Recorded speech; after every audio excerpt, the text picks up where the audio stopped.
Welcome back. Welcome back. What can I say? This is the middle of the football season. I don't even know what day it is. I'm your host of Gridiron Junkeez, George Martin Carmona, in studio with me. You saw him on the wide shot. I got my uncle back in the hot seat. Kiki, say what's up. What's up, Gridiron? Gridiron Junkeez in the house. On the decks today, Mr. Austin. All you got to say is Kiki's wearing a Raiders shirt, but the Chargers were victorious. Let's just go over this right now. How does that make you feel? It's the same. It's always been like that. You're a lifelong Charger fan. How does this shirt make you feel? It's okay. I know I'm not going to prison, so I don't have to worry about it. Kiki, can I ask, do you have any felonies? Next question, please. That point, it proves my point. No, okay, listen here. It's not my fault that you have a fucking... I feel like every Saints fan has a felony. No Chargers fans have felonies. They have weak ones. Yeah, weak ones. Oh, I'm sorry. That's why they're out of business. Right, yeah. Literally, Kmart was big in San Diego until you guys ran them dry. You fucking Kmart thieves. Anyways, I'm decked out in everything that Junior's ever given to me, San Jose State football-wise. I got the shorts on. Look at that. Boom. Football. 79. Wearing the fucking hat. They're 5-1. And they are just an electric team to watch. They're putting up a lot of fucking points. Their defense is playing tough. I had the balls to say, is San Jose State a top 25 football team? And I think 100% without a doubt, yes. But I'll just go and show really quick that on Gridiron Junkeez, if you're not following on Instagram right now, like, what are you doing? I have 175 followers on Instagram, and I ended up with 102 views on this TikTok clip. 102,000. 102,000. Yeah. All right, let's fucking play the clip, and we can go into this right after it.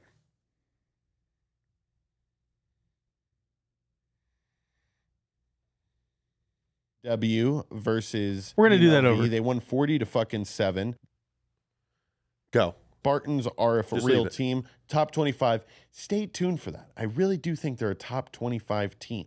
Now, huge shout out to my brother in Kiki, San Jose State. they really big in the comment section were getting on me saying that they lost to an Auburn team, and Auburn's been really bad. Have you seen Auburn play this year? Yes. Yeah, and they're not the same. Well, they have that coach from like the old Boise State coach, and I don't know. It's just not translated well. But that's not even that bad of a loss. I think it's what have you done for me lately? And if San Jose State continues to win big, you got to put them in there. I think eventually they might crack the top 25. I think the Auburn... I don't know. I'm not a big fan of kind of, that's what do they call it? A moral victory. But in a sense, that is. Anytime you travel to go play a SEC opponent on the road and you hang with them, that is a moral victory in my eyes. And they're getting the job done in the division. They just seem to me like they're playing really, really good. Their coaches prepare them really well. I really think they were just ready to go against, UNLV, and they looked very sharp. They outclassed them. They've outclassed just about everybody. Like, defense can look sexy if you watch San Jose State. Like, you just need – it goes back to, like, if you have a good front four, you can win football games. It's turning out in the NFL that a lot of teams have that really good front four. So it's like, it's tough to pinpoint who the beast of the NFL are. I mean, like, I know we're going to dive into this right now. Let's talk about Sean McVay and the Rams with what people, they think Aaron Donald is like the second coming of Jesus, but people double team him on every single play. That team is not looking the same. Maybe it's just because they're missing Von Miller on the outside, but what do you feel about the Rams this year? I feel the Rams are really struggling. Like you said, in the trenches. These games are won in the trenches. We can talk all we want about Mahomes, Stafford, Josh Allen, but if you have nobody up front to block for you, as you can see what the Rams are experiencing, Stafford does not have time to get rid of the ball. No. And when he does, and he's only shooting to one receiver, which is Cooper Kupp. 100%. Now, Sean McVay has all this great reputation, all these guys, LaFleur, McVay, that come from that coaching tree, Shanahan. Shanahan. The dude up in Miami now. Oh, Mark Anthony wannabe lookalike. Yeah, a little fucking nerdy guy. Right. The little dweeb. McDaniel. Yeah. The other McDaniel. I didn't know his name was McDaniel. So I'm glad you cleared that up because I've been getting it confused all season. I just call him the nerdy white guy. Because he doesn't look like he should be an NFL coach. No, totally. He's one of those offensive geniuses, / whatever. Yeah. But McVay, this is my opinion. I've always thought, well, the media can make you pretty quick. They can, so he's always getting this attention, how good he is, and this and that. Well, just to, throw it out there, the last 2 or 3 games that I've watched the Rams play, Sean McVay has not been able to get another receiver open, which really is it him, the offensive coordinator, whoever you want to point at. Yeah. But my point is, if you're so creative, if you're that good, where is your creativity? Where is the other receivers on the Rams? The pizzazz, right? Your defense can't always save your ass. If you really look at it, he's never, ever. And again, last year's offense, I guess, was the best that he's had. But look at the Jared Goff offense days. If your defense doesn't get 3 turnovers and your running back has a shitty game, you lose those games. Sean McVay, I think, can come off it. I think what he is, he's a better motivator.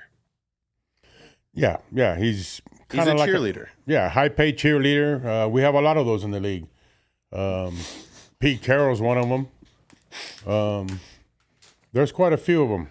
Do you think Mike Tomlin's a high-paid cheerleader? I think he's going to have a losing season. It's happening. They're one of the worst teams in the league, I feel. There's no saving them. No, and Tomlin, I think is one of the best coaches in the league. When he first started, I wasn't a big fan of him. Some of the things he does, he's notorious for going, and scoring right off the bat, going up 6-0 and then going for 2. Makes no sense to me. Those kind of things. But as far as preparing teams, as far as the leadership that he brings, and to instill and still uphold that Steelers mystique and that tradition that they've had, Tomlin has done a great job. Is it slipping away from him? Absolutely. It's because they changed the name of Heinz Field. It's not Heinz Field anymore. Right. I think that was a big time fuck up. They made that mistake. I don't know what the new field's name is, but it should have always been Heinz Field. I 100% agree. That's a winning field. 100% agree with you. There, and the pressure he's had with Kenny Pickett and Mitch Trubisky. I mean, I don't know what to tell you. Pickett's going to be a good quarterback down the line. He was always pretty competitive. But when I saw Kenny Pickett with Pittsburgh in college play any big opponent, he didn't do well. Yeah. So I would go with experience in Trubisky, but that's another tough thing Tomlin has to deal with this year is, the fact that they've put a lot of heat on him. The locals want Pickett in there, and, they brought him in. So now he's got to live with that too. Yeah, so you just hope, fingers crossed for Pittsburgh, that Kenny Pickett, stops throwing interceptions. He's proven that they can pick it, right? Right. They can pick it off from him. But you said there's a lot of high-paid cheerleaders into it. And I don't want to steer too far off of this.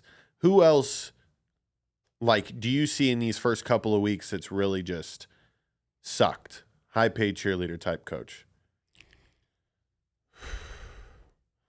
Well, reality has it that I think Detroit, I know Campbell has all this hype and all that, but Detroit still The same Detroit. They love giving other teams points. Like, yeah, so there's no defensive mindset. Like they're not. I don't know. And how much longer do you last with that in Detroit? He has a bad season this season. Fuck, that's like 3 in a row. Yeah, and that's been the story there. So, and who knows? But he's one of those type of coaches as well. Right. Too. Oh, okay. Here's a good question I'm going to hit you with.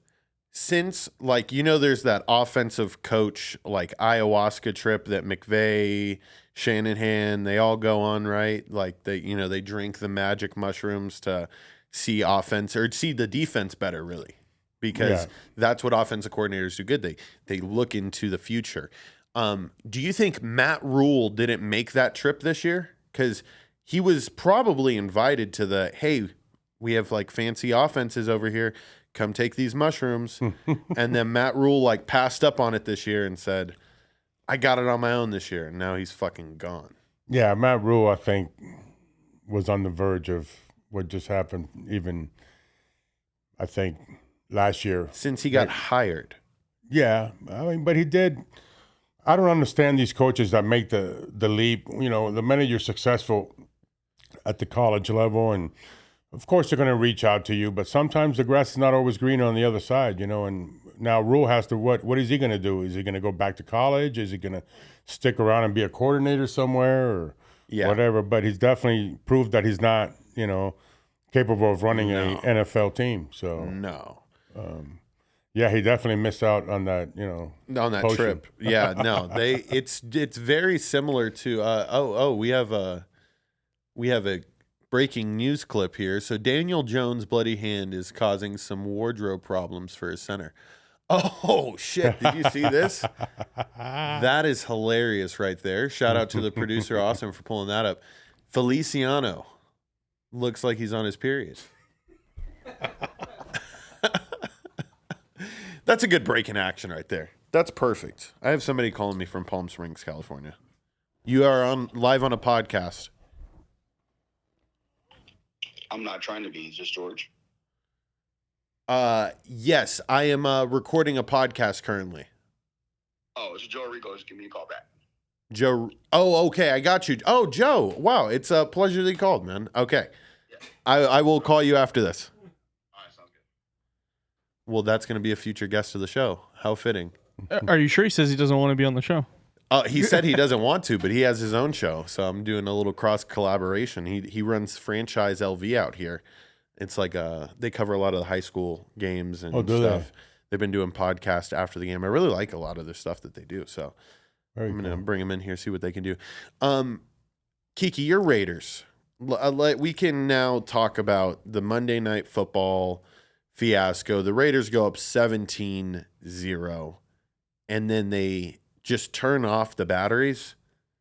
McVay just, took the foot off the pedal. You guys were feeding Josh Jacobs all night, almost a little too predictably. And, what was your final takeaway? Like, you said the Steelers are one of the worst teams in football. You guys have the same record. Yeah, I'm glad you asked me that. Oh, the Charger fans loving it back there. First of all, let's rephrase that. It's McDaniel. You said McVay. It's McDaniel. We're going to the other McDaniel now. Oh, the McDonald's. Josh. Yeah. The Raiders are a totally different team than the Steelers. The Raiders are one of the best 1-4 teams out there.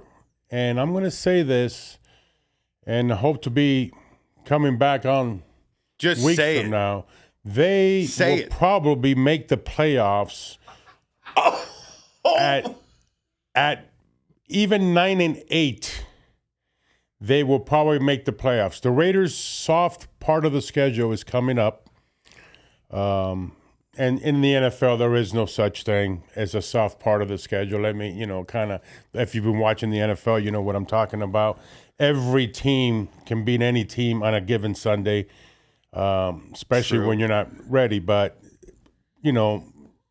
speaking, they have kind of a soft schedule coming up. So the Raiders, I think the Monday night breakdown has to do with a lot of things. I've seen this already twice this year. We've been up 17 points. We've been up 20 points. We've lost both games.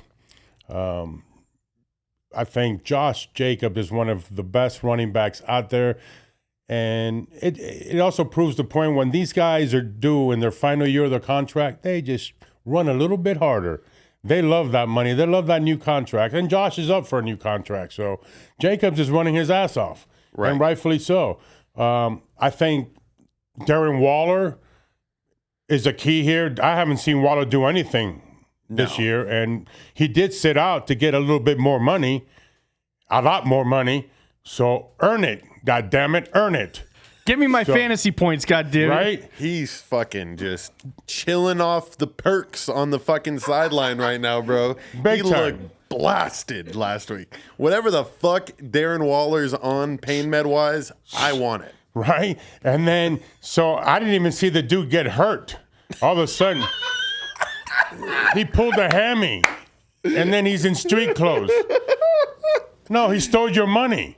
Street clothes He Waller. took your money, Raiders, and now he's sitting back. He has not done nothing all year. Devontae Adams, a stud. Oh, what? No, you can't. Kiki, that's classless. Is that what you want the Raiders to be remembered as? No, but Pushing people with C-stands? no. Well, now that's totally different. I'm saying on the field. Okay. When that man is on the field, on the gridiron. he's a stud. But what that has done to the offense is now Renfro is kind of the forgotten guy, although we use him on third downs. Yeah. This offense was clicking on all cylinders before all this, and I haven't yet to see that type of, offense. I know we can put up a lot of points, but the coaching in this league is horrendous. Horrendous. I've been around watching football for over 53 years. Okay, the NFL, George Allen, Don Chulas, younger coaches that maybe some of you might relate to, Bill Parcells. Okay, so what I see in today's football, it's almost like the way I played video games with you when you were younger.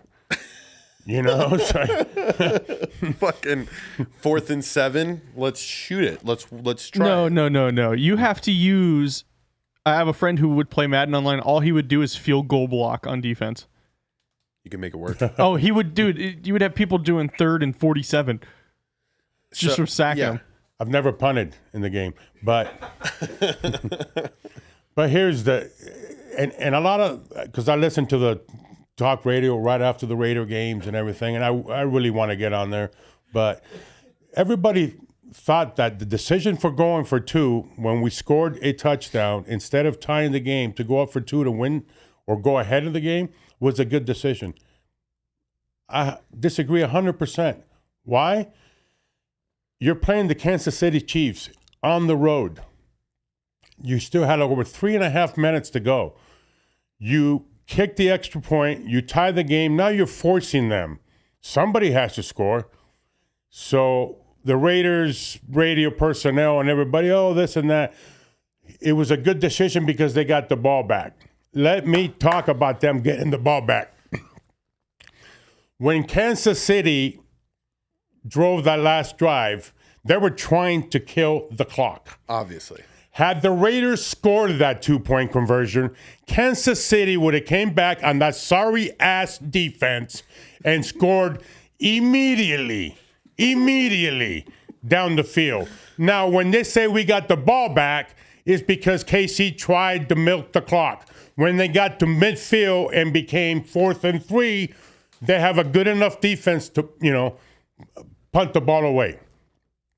At that time, the Raiders had a couple of chances. Again, Adams got open. Our so accurate quarterback, DC number 4. I only want to play in Vegas. I don't want to play for anybody else. God damn it, throw the fucking ball and throw it to somebody. Hit somebody in the hands. Adams was open. He threw that out of bounds. Adams had no chance of getting it. Just bad football. Bad football. Just bad football.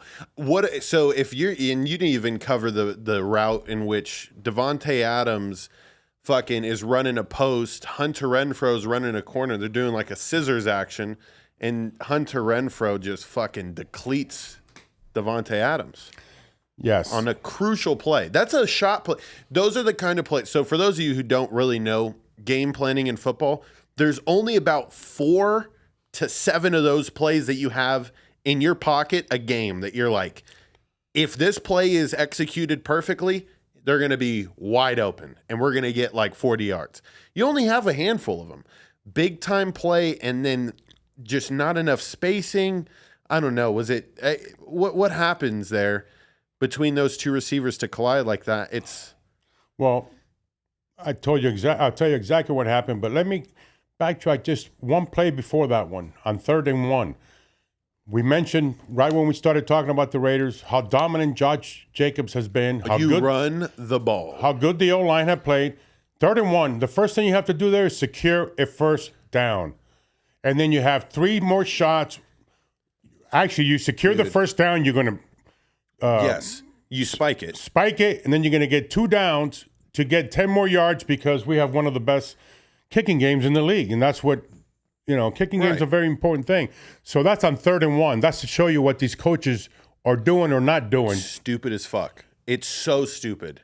It's almost like you are thinking a little too far ahead in the moment.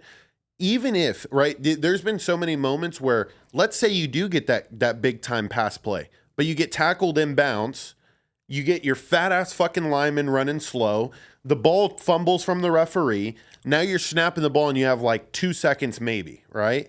There's so many bad things that can happen when you do a quarterback sneak or a fucking fullback dive.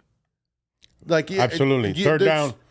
It's stupid. You secure that. So both of those plays were low percentage. Yes, those are plays that you keep in the back for critical plays, but that is not the time to throw these plays because 3rd and 1, he threw out to Adams, let him out of bounds. Accurate Derek Carr. And then on 4th and 1, I really sat there thinking I'm going to see Jacobs going right down the middle and get the 2 yards and a spike. When I saw that pattern, and I'll tell you exactly what happened. They push them into each other. Well, no, at the line of scrimmage. He jammed them up. He jammed Adams. So that's why Adams was late getting into that break, and that's when they collided. Because, you've played football, and you're very knowledgeable in the game, and in that type of play, it's all timing. Yes. And the minute they jammed them at the line of scrimmage, that took that play. Which, by the way, hey, all these other fucking defenses, although it's 4th, or you have a down in distance in which you're still not trying to give up a touchdown or field goal range, don't be afraid to fucking trust your corner to jam somebody. Nobody in the league is doing that these days. They play this soft baby-ass coverages in which there's so many holes that they just poke it in. Thank God the Chiefs had like the knowledge to be like, all right, let's play up on this. And I know it was 4th and 1, so you should be doing that anyways. But even in other situations, you got to fuck up the timing. And that was bad. But what's even worse, Kiki, and I'm just going to accelerate this because I do want to play Guess the Line for this upcoming week. This is worse. This right here is worse. Your fucking stud. Your stud muffin of a... He was so upset when they collided on that route. Oh, you motherfucker, you better play. Oh, no. Got to refresh, probably. We got to refresh. This is worse, though, Kiki. Frustration from Adams, and whoa. Can't have that as Adams leaves the field. The frustrations. Flag. Frustration. Couple of things from this. One, that happens in Philly. I think there is people might jump Devontae Adams. Like, I think the Chiefs fans were so in shock of what happened. They were happy off a win, too, so that feels different. But to see that shit, like, we have C-stands, and we're, like, media people here, so we know what running around feels like and, like, trying to cut in front of people. Kind of bullshit. I mean, he got fined hard, and he got a misdemeanor. That's official. He got a misdemeanor. Hey, that dude's getting a new camera. I hope he's getting a new lens, too. For sure.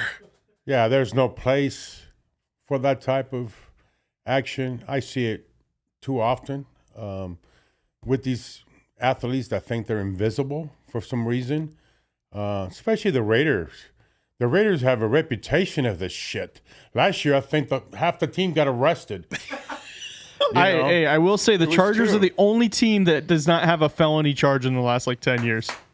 It's like... Soft. So you got kids out there looking at these athletes as,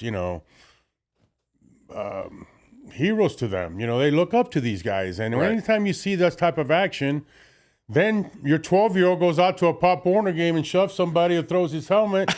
Well, Devontae did it, Pull up my TikTok. Brady did the fucking tablet 3 weeks ago or whatever, I mean.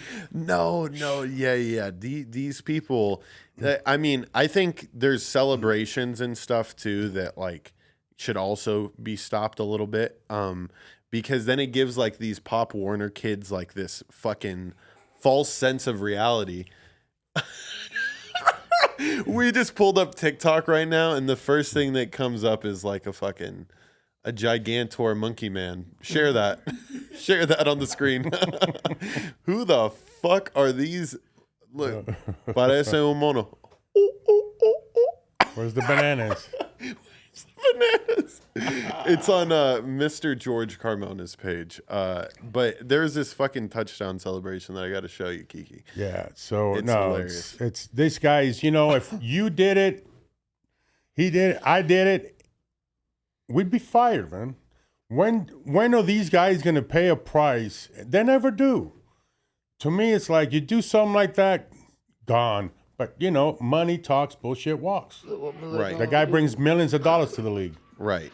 I mean, this is the type of bullshit though. Like Devontae Adams pushes a guy on a C-stand, and then it forces kids to do touchdown dances like this. Watch this. Watch this touchdown dance, Kiki. They got a fucking entire Pee Wee football team fucking humping the ground there, dude. That's insane. That's the type of shit that happens if we keep letting Devontae Adams push people. Bad. Really bad. Let's play Guess That Line for this upcoming week.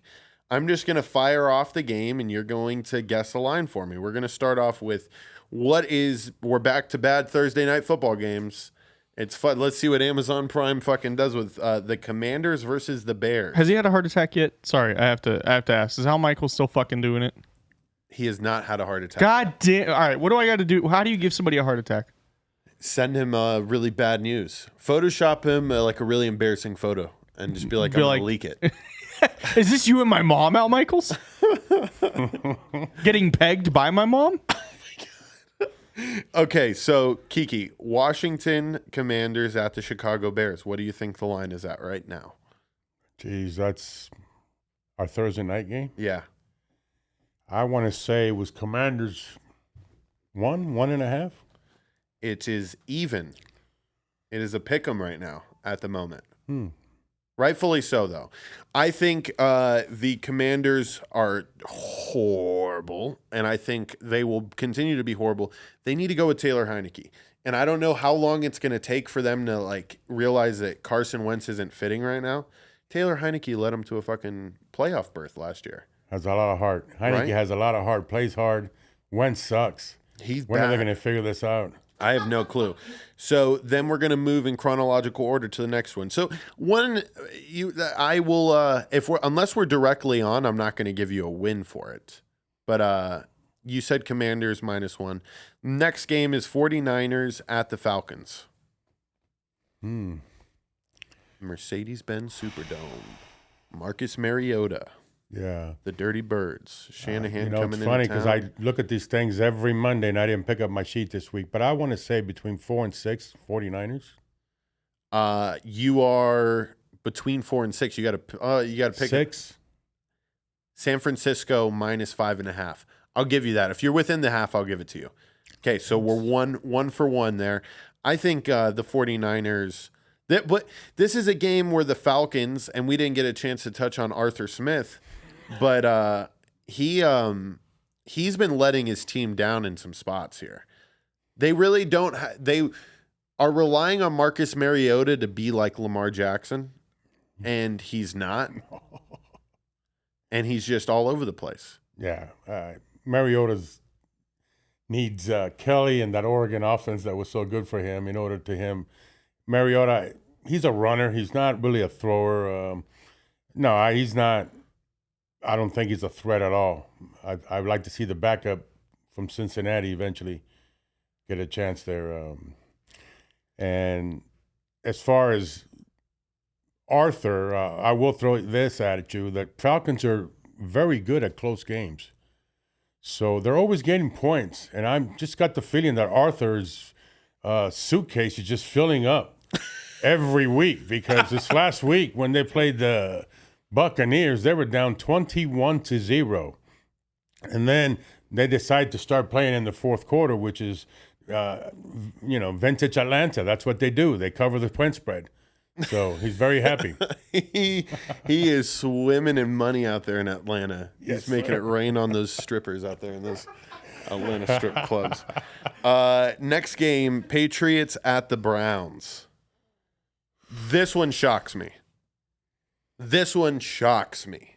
I think Patriots are 3 on that one. Patriots are favored. -3. Flip the other way, and that's what shocks me. Why? And I don't know. I think it'll end up flipping as the week goes on. I think that line gets a lot closer, because I said this 2 weeks ago after watching what happened with Mac Jones and the whole Bailey Zappi situation.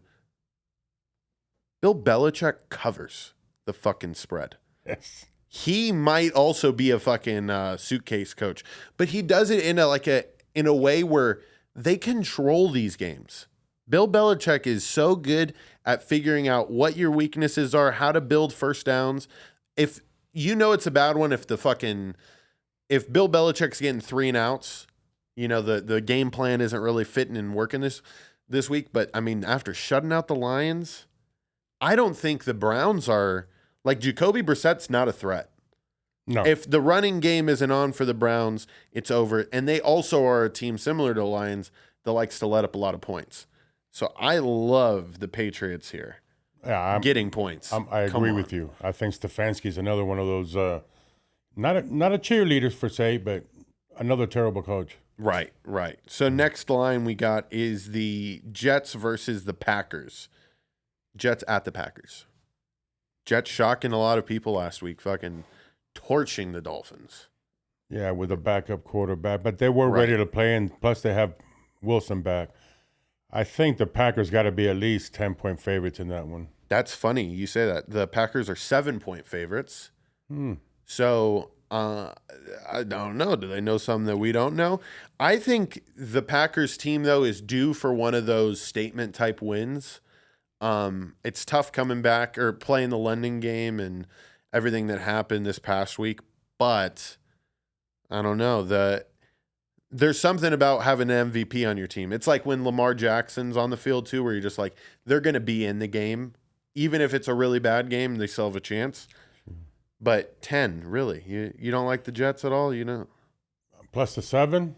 Yeah. I wouldn't bet them with your money. I wouldn't bet them with your money. Then. No, Thanks for saving me money there. All right. So next we got Jaguars versus the Colts. Jaguars at the Colts, actually. The Jaguars have the Colts number. They do, as of recently. Yeah, they definitely do. But I would say that the Colts are probably a 3-point favorite on that one because of home. If they're playing at Indy. Yeah. So Indy is a 1 point or 1.5 point favorite. Okay, yeah. I would probably. This is a revenge game from the earlier game. Jacksonville pretty much dominated them easily.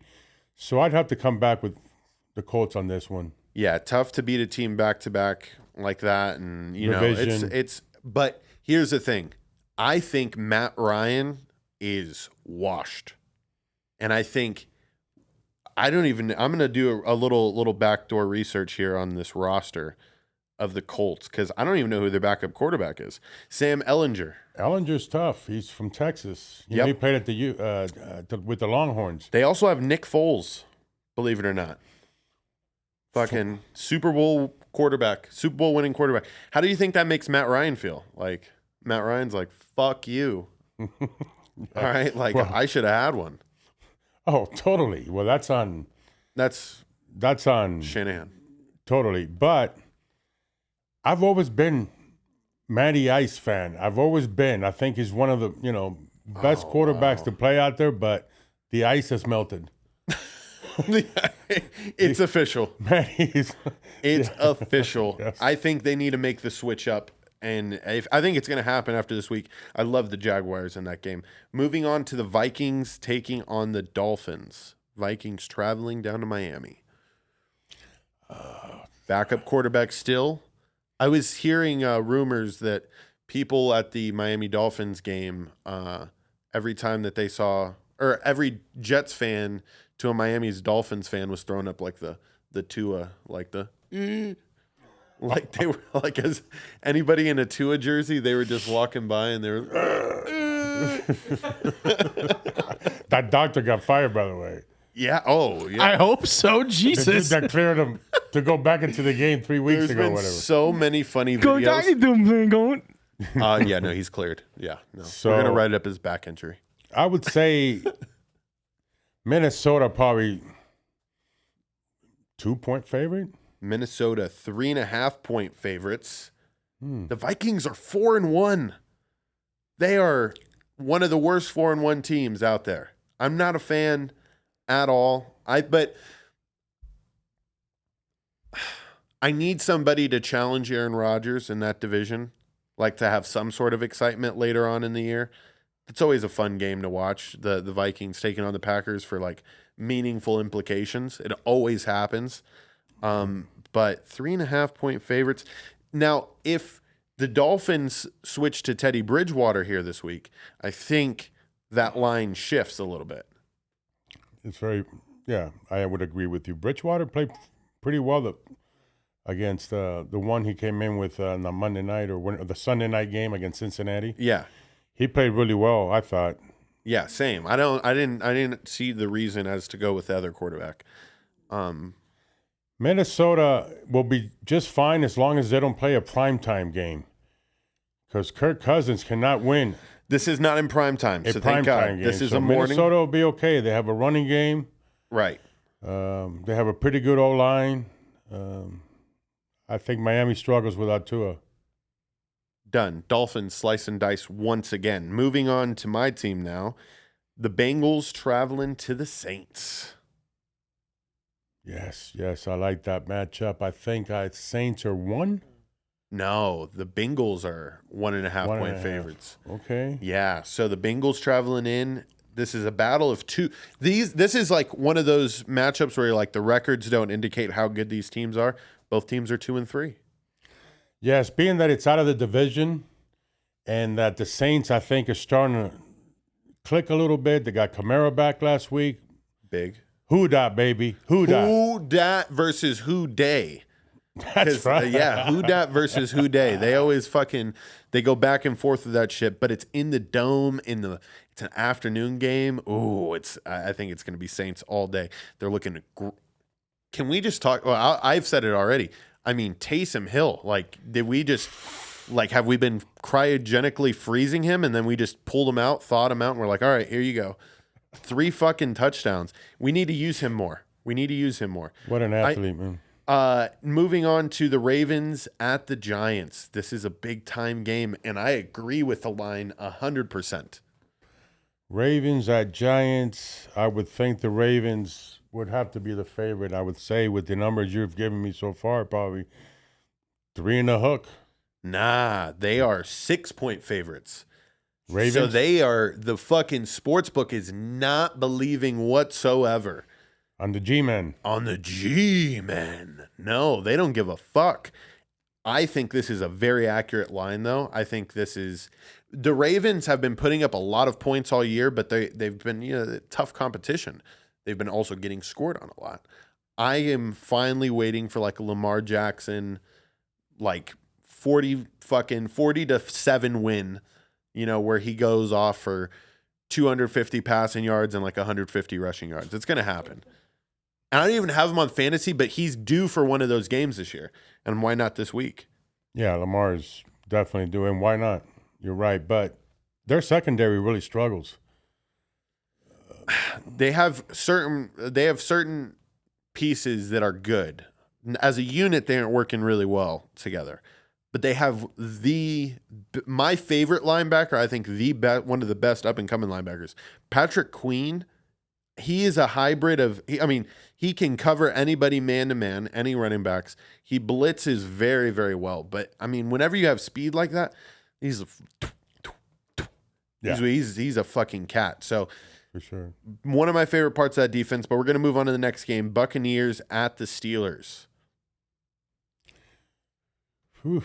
Bucks at Steelers, I would say the Bucks are 7. Bucks are 8-point favorites. That was that number might grow. But here's like once it hits 9 and I see Tomlin, I'm like, I like Tomlin with 9 points. That's very wise. I think Tomlin at home with points, it's a good bet. True. You got Pickett. This kid's still trying to win the crowd over. He's going to try his ass off. Right. And they're at home. Their crowds, Steelers at home are tough. I agree. So that line didn't surprise me too much. Watch that one grow over the week. And now we got the Panthers versus the Rams. Panthers' new interim head coach, I don't even know who it is, versus Sean McVay and the 2-3 Rams. That game's in L.A.? Yes. The Rams got to be desperate for a W here. And, who's quarterbacking for the Panthers? Is it Donald? It's going to be the P.J. Walker. Oh, from Liberty? No. P.J. Walker was like in the league. He played in like the XFL. Oh, okay. And they drafted him like 2 years ago. He sat behind Cam Newton. Remember they drafted Cam for like hey, we need fans in the we need fans in the fucking seats. Let's bring Cam Newton back for 3 games, and then he fizzles out. I'd say the Rams there would probably be pretty good favorite. 7.5, 8, 10.5-point favorites. Ouch! I know. I don't know if I can trust them with that. They have no O-line. I know, and that's like a stick it to Matt Rule game. That's what my brain always goes with these. Is like they're like fuck that coach. And Carolina's front four is always pretty competitive. So yeah, the fact that the Rams are struggling at the O-line and McVay doesn't have another receiver other than Cooper, Kupp, I don't know. I can't lay 10.5 for them. I agree with you on that one, but that's a stay away. Stay the fuck away from that game. Huge. Hard. Okay, next game is Cardinals versus the Seahawks. Cardinals flying to Seattle. What a rough game that is. Divisional game, I would say they both haven't done well. So I would say Seattle 1.5, 2. No. Wow, I'm surprised you took Seattle as a favorite. Seattle is, But in that venue, Seattle's a different team. That is true. So they are getting like a venue point, right? But the Cardinals are. I think the Cardinals are just an offense that's waiting to explode. I think, and there's no double XP this weekend. If I'm not mistaken, fucking DeAndre Hopkins is coming back this week, or is it a 6-game suspension? DeAndre Hopkins comes back versus the Saints. One of these fucking games, he's coming back in these upcoming weeks. So I think once they add that other piece into the offense, maybe we could see something a little different. But well, I mean, you also didn't mention there's no double XP this weekend, so true. And I picked up Geno Smith as my quarterback in fantasy. Geno's been doing fairly well, considering the position this man's been put in. Seattle at home is a tough team. That high-paid cheerleader, Mr. Carroll, will have them ready to go. True. Seahawks, divisional game. Okay, Bills at the Chiefs. Huge game. Fucking blah, blah, blah. What an afternoon game. This is going to be a great way to transition into the evening game. I have a fucking wedding to go to Sunday, which is going to suck. So I have to do my recap Monday morning. Fucking Bills blows. at Chiefs. But yeah, go. I would have to say that's got to be a pick 'em. No. They aren't trusting Patrick Mahomes this year in the line. And they really like Josh Allen. The Buffalo Bills 3-point favorites. Wow. In KC, I would take KC heavy right now with 3 points. Yes, I would have to agree with you. Kansas City +3 at home. Arrowhead. They're figuring it out, you know? Like the team, yeah. Home dog, baby. The Arrowhead crowd, that's a better crowd than Seattle. I think I saw that Arrowhead crowd yesterday after the roughing the passer call boo on live television for 15 straight minutes. Yeah. They went to commercial break. They came back. They were still booing. And then they got 10 calls after that for all the booing they did. Right. I disagree. It works. It's called peer pressure. One of the best crowds in the NFL for sure. They do not compare to Seattle. Seattle's crowd is deafening. The toughest place to play at. Of course, now it's a little different, but no, sir. Seattle is the place. The 12th man. Okay. Whatever. I know what I heard on TV last night. Believe me, I've been listening to them for all my life. Yes, that is They're very in my true. division. I play them twice a year, one up there. True. Shit. True. You know. Okay. Cowboys at the Eagles. Who's going to win the NFC East? I'm blown away at this line. I am blown away that they would put this. Cowboys at Eagles? Yes. 6. No. Yeah, Cowboys at Eagles. 6.5. 6. Yeah. Fuck that. Well, No. I've been a Cowboys hater for a very long time. No. Their defense, now the Eagles are playing a fucking team. Now I think there's going to be a little, metal meets the rubber on this one, where they're going to try to go and boom, they're stopped hard. Micah Parsons is a fucking beast. Cooper Rush is a winner. I hope that Dak Prescott takes his time coming back. I don't know. I find it hard to believe that they're going to win by 6 fucking points. Philly was one of the early favorites this year in everything, division, Super Bowl. They're high on Philadelphia this year, the experts and whatever. Philadelphia has a very good, balanced team. They probably have the best O-line, the best D-line in pro football. And Jalen Hurst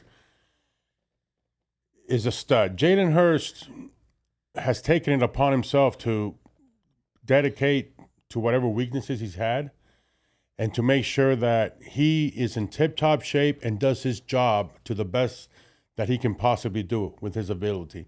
With that being said, Dallas has played well. Cooper Rush is a good quarterback, a winner. I wouldn't say he's a winner.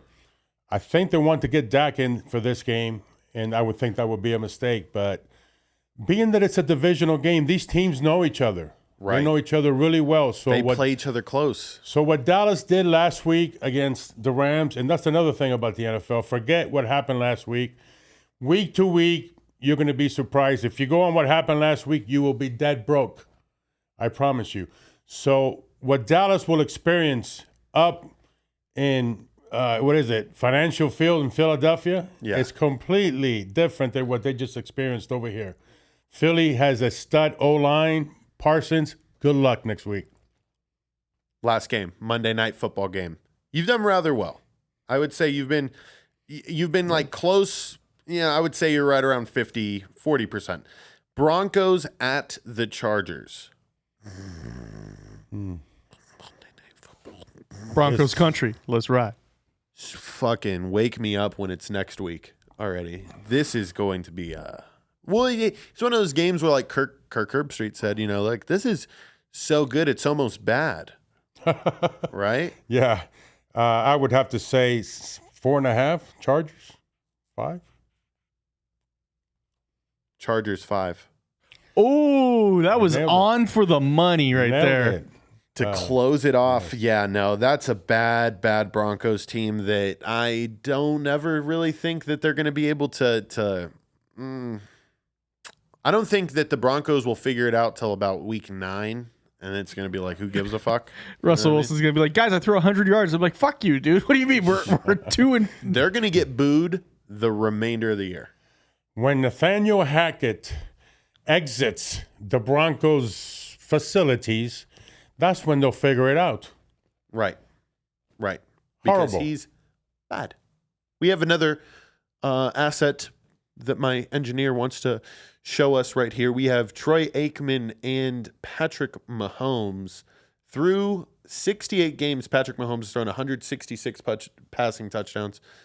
And Troy Aikman, 165 games to throw 165 touchdowns. Get that motherfucker off the TV. We don't want to hear him anymore. Get Kermit the Frog back on. Sorry, they're gonna go for the O-line here, and they're gonna throw it. Sorry, my wife and my brother are in the next room.